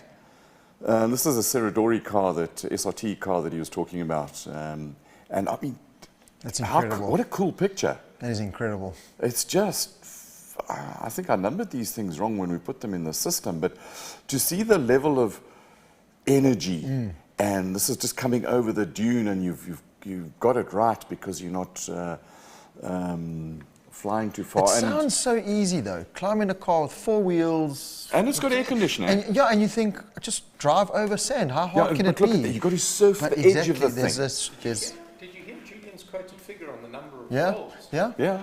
So I just want to say thank you to Facundo for the photographs. They're absolutely magic. Yeah, beautiful. But and falling down there. Oh, I want to see this in real life again. And imagine being a co-driver in that car. I think it's got to be absolutely magic. Julian, we've lost Julian, and no, but that was incredible. That's the kind of stuff that's what I said. We were just talking about. We'd love to hear from mechanics and stuff. To hear from a man like that with that project, and yeah, there was some vital information. Special stuff. That's awesome. Awesome. I don't know who's having more fun. You guys who are watching, the tech guys who fiddle and with a bit of pressure. Me, I learn so much and meet people. And he's literally written down like 12 pages. No. It's going to write a novel afterwards. And some of the comments are great. I'm living the dream. I'm absolutely living my dream. But I would be neglectful if I didn't go onto your beloved trucks. And I hope that we've got some time to see at least one picture of a classic car, because there's a beautiful Peugeot. It's not the Peugeot you're thinking of. It's a white Peugeot. It is magnifique. Right, so the trucks. And quite a historic day in trucks today, because truck number 512, Teruhito Sugawara. You will know that name because he is a massive Hino driver. And Hirokazu Somiyaya. I'm sorry I screwed up the names. I apologize, but I did my best. That is a hybrid Hino. And it runs an 8-litre straight 6 in a turbo diesel. Now, I had to write the figures down, because otherwise, you know me and memory, butterflies in the head. 588 kilowatts, 2,295 Newton meters of torques. 2,295 Newton meters of torques. That's just with a 6-cylinder Hino engine. Then you add some electricity in it. So and this is not the engine, the diesel drives the drivetrain, and it charges batteries, and the batteries drive into the electric motor. So it's like a Formula 1 car, but it's a truck. And the hybrid adds another 206 kilowatts of powers into it. So there's 800 liters of diesel. So it's a smaller diesel tank than the other guys. But he thumped Edward Nikolaev in the Kamaz. You will remember our friend Nikolaev, Karganov and Sotinov and Sakatov, all these Russian guys. They come from the Russian Federation. And there was a variation of an hour. An hour and 7 minutes. Right, it's an hour and 7 seconds. That's what that says. Yeah, no, that's a snort clap. That's a hiding. In any language. Anyway, the Kamazes were 234 and with an Iveco 5. We've got some more. We're going to do other results for you tomorrow. So in the overalls, it's still Sotnikov, Nikolaev, Shibalov, and Karganov. All in Kamazes, 1, 2, 3, 4. The Russians came, the Russians saw. Very much like the dancing classes, the Russians dominate. So they dominate in dancing and they dominate in trucks. And weightlifting at the Olympics. I do. I've got Chris van Niekerk asking what fuel these guys run, and we know it's supplied fuel in the bivouac and at the refueling points. 102. Yeah and yeah. So yes and no. The Hunter runs a biofuel. Yeah. So they take lettuce and shred it. Yeah. And put it in the car. Yeah. It's a biofuel, so don't ask about the energy balance. We're not going there. No. In the bivouac, you get avgas and various grades of normal fuel, going down to 91 of petroleum, and you get diesel, and it's no particles per million of diesel. It's a very, very clean diesel. And because there's a hydrogen vehicle, they have, I think you've got a hydrogen, no, we deleted that picture because the Hino is not it's a hybrid, not a hydrogen. There is a hydrogen truck running, but it has its own hydrogen tanker that runs with it. And I'm told that the energy that is used to compress the hydrogen is more than it would take to run a couple of cars in Dakar. But let's not confuse the thing, because that brat who gets all upset about the adults screwing the world up will get uptight. Oh, that yes. whole energy balance thing still has to be worked on. We're not completely clear on that. We had a competition for a Toyota book. It is a most magnificent book. It is priceless, because 10 years of Toyota running Hiluxes at Dakar, run by Hall Speed, and we thought it was appropriate on the day that they had a 1, 2, 3 that we have the competition. The question was, how many Dakars has Hall Speed competed in? Now, for those of you who know their racing, some of you got the answer right and some of you got the answer wrong, but there was one man. But we have one competition master, one judge, one jury, one man who runs the whole competition, and he is Andrew, the horn dog, the competition meister. What happened? Well, we had one man that went into huge amounts of detail, and one man that nailed it. Absolutely nailed it. And I'm very proud and very excited to say, and hold on. Before you mention his name, we've got the picture of his answer. Oh, good. There we go. That's, I was getting ready to read that. Is how you answer a question. You don't randomly thumbsuck a number. You do some research, and then you provide details. So not only does he win the prize, he wins the bonus point. Go through all of that, Andrew. So 2001 to 2005, that would have been Nissan hardbodies. Yeah, and the highlights of those in 2003, Shinazuka, you'll remember his name, Ari Vatanen. 5 stage wins in 2003. Yeah. 2006 was meant to be Colin McRae, and that was, they pulled out. But 2004 was Colin McRae. Correct. And you will recall Janelle de Villiers? I will. He won in his first Dakar in 2003.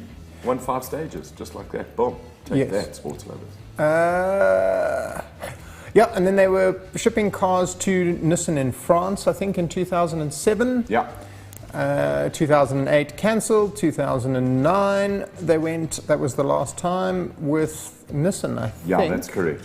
And there they ran... and I must just go back to the message. Anyway, they ran privateers in the Nissans, and then it was the start of the Hall Speed years. So the Toyota years, not the Hall Speed years. The Toyota years. Who was our winner? Nhlanhla Ngubane. Nhlanhla, that is a wow! Give that man a brilliant. That was a magnificent. You got the answer right, but it's not just about the answer. It's the thought process and the knowledge and the care that he took. There you go. Incredible. That's what you want from somebody who wants to win a prize. 100%. So Deserves that prize. Yeah, Deserves absolutely. that prize. And he'll love it and he'll enjoy it, and it's going to the perfect home. This is one passionate individual. And Nhlanhla, we need to get hold of you and figure out how we're going to get this book to you. There's a space here as well. Yeah. And Nhlanhla, if you want to be here for the show tomorrow, come to the studio tomorrow afternoon. Our call time for you is 6 o'clock at the latest. That's 18 hours. So in Nhlanhla, you can come here to collect your prize. Not only will you collect your prize, but you will sit here and we will have a show together, because you, young man, are a fan. You, young man, are incredible. Congratulations. Yeah. We love people with passion. Sure. Now, talking about people with passion, you've got a family to go home to. I do. Robert? I do. It's been an absolute pleasure, though. I've enjoyed it. That interview, the last interview, was incredible. I love those kind of stories. And yeah, enjoy it. Listen, like I said, I've got to get more into the dirty side of motorcycling. But now, it's Motor Rider World.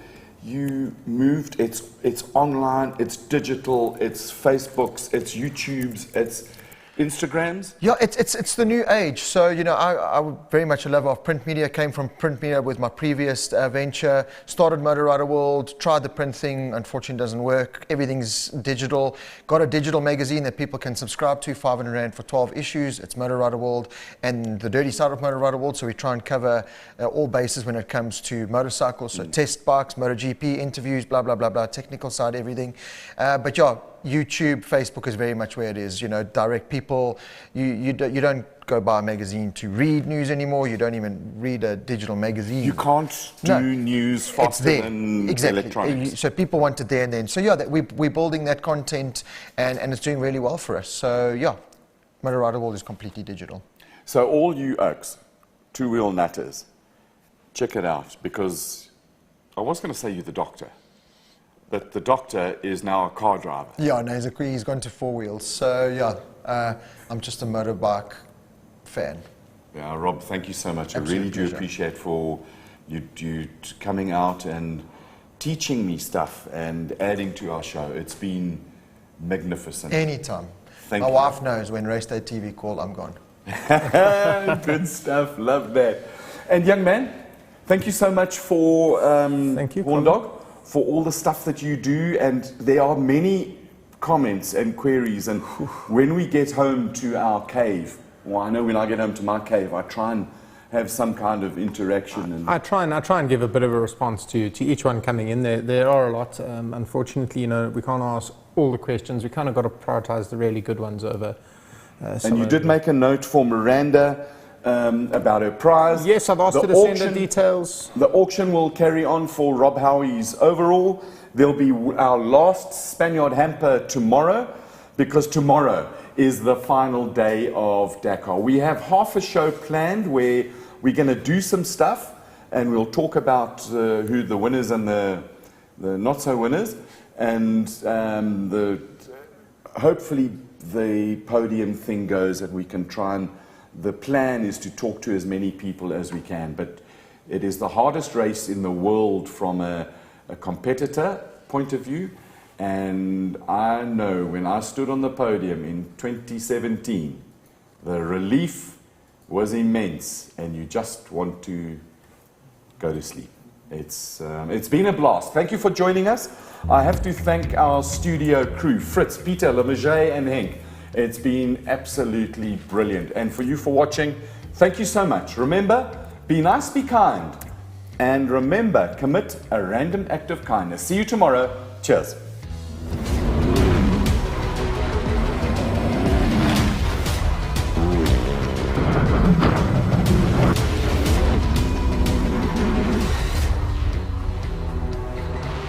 The first impression was directly amazing with the new car. Car was fast, car was giving you the right feedback in the steering wheel, but also in the chassis over the bumps. So you could see the car has been developed for some years. 4, 3, 2, 1, en gassen. You feel the car is more light, it has the power that you always wanted. The steering, everything feels right, it suits you. Lekker jochie! Volgens mij ging die wel aardig hoor. Die ging als een jakko man. Dat ging top!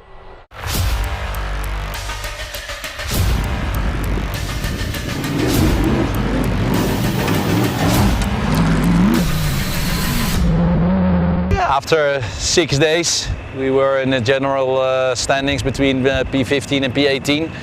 So yeah, that was the place where we aimed for at the finish, but not already halfway the rally. So we were a little bit stronger than we expected, and I think that was very positive of the car, of the team, of team driving. Everything was spot on by navigation, so we did everything 100%.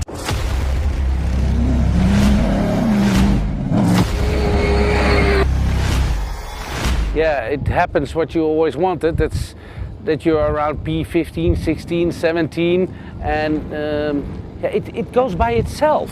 Together with Tom and of course the car, yeah, it felt completed.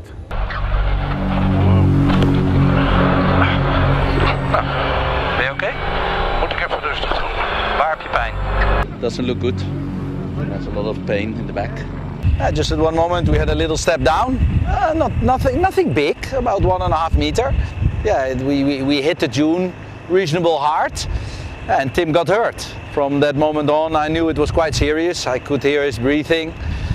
I was asking him all the time, how are you doing? And he was, so, you know, then I know it's serious. I know he's my twin brother, so I know when he's in pain. Ga je goed? Ja.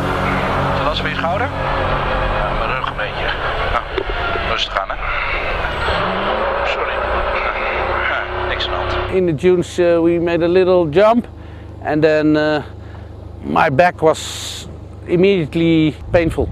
And then eventually the next morning you come out of your tent and you cannot stand up. Then you know it's done. So then you also know the car was stronger than you are. Yeah, that's really frustrating. Seeing him trying to stand up, and he couldn't even stand by himself, we knew this was it. Deep inside we knew it was game over.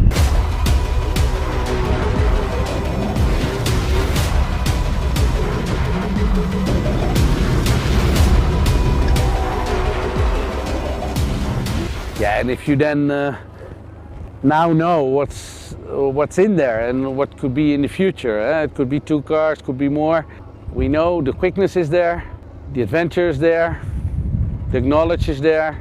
Let's make it happen. I think the team is ready for 2 cars. It could be a client, or it could be Tim in 1 car and Tom in 1 car. I mean, I should have been driving this year, that didn't happen. So for sure next year I will drive, or together with Tim, or another car.